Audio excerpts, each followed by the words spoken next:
So this is my 1988 Dodge Caravan that I just inherited from my grandfather.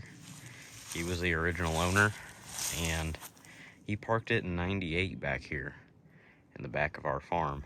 And I'm gonna try to save it, I guess. Powered by a 2.5 liter 4-cylinder and 5-speed manual. And that's the real reason I want to save it, is because it's a pretty rare car having that transmission. Clutch feels good. Goes through all the gears. So you got reverse, first, second, third, fourth, fifth. Kind of the same shift boot as like a Daytona would have, or a Chrysler Laser. Kind of in a weird place, kind of far back in relation to the seat. I heard that the minivans that had 5 speeds had the same shift linkage as the K cars, so that makes sense. Got 196,000 miles on it, so it lived a life. 3/4 of a tank left in it. It's pretty disgusting in here. The headliner's kind of leaving the chat. Really, the seats, besides how horribly dirty and disgusting they are, really aren't in that bad a shape. They aren't ripped hardly at all. Really, they're not even that squished. It's got manual windows, manual locks, manual mirrors. It does have air conditioning. It's an LE, so it's not a super base model. Yeah, it's got the Caravan mud flaps. So I believe the motor's locked up, which isn't too surprising. Pulled the air box off, and that's what the air filter looked like, and you can see the mouse nests kind of everywhere. I put a breaker bar on it and I couldn't get it to spin, so but I wasn't really doing it quite right, so it could still be free, but it's definitely tight. That plug I pulled out, it was pretty rusty. Not the worst, but it wasn't good. That plug looked okay. I still haven't done these two yet, so I'll do that and I'll get back to you and we'll see. So I got all 4 plugs out, and they're in order, 1, 2, 3, 4. This one was the only one that was very tight, and this was number 4, which, as I said, I mean, you can see the light green on there. That's usually a sign of moisture. And in comparison, the top is kind of rusty, isn't the word, but darkened, I guess. Of course, the bodies of all of them are rusty from being exposed. And obviously, this car's going to have to need new spark plugs. I just pulled them to kind of see what the conditions look like in each cylinder. So I'd say cylinder 4 probably has the intake valve open, and so obviously mice have been in the intake, and so I'm sure they've relieved themselves in that cylinder and have probably seized the rings. So what I'll probably have to do is put some automatic transmission fluid or diesel down into, I'll probably put it in all the plugs, let that sit, and then try to turn it over again.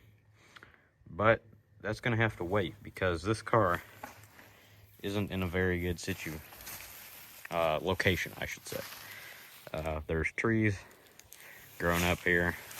Like I said, it's very deep in the ground. I had to do a lot of digging just to get this far. It was up to, pointing with a windshield wiper, was up to about there. You can kind of see. Yeah, this tree's kind of shows you how long this car's been parked here. This is the worst rust on the whole car, though. So, and it's not terrible. Yeah, 2 trees back here. This is a huge tree, so that kind of, huge by by my standards. So that kind of tells you how long it's been parked here.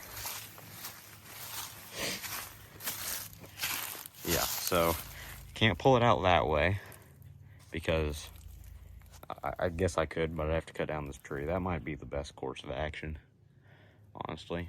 So that's option 1. Option 2 is pulling it from the front, which would be easier because this is all pretty clear and there's a way to get a tractor or a truck down here to pull it out.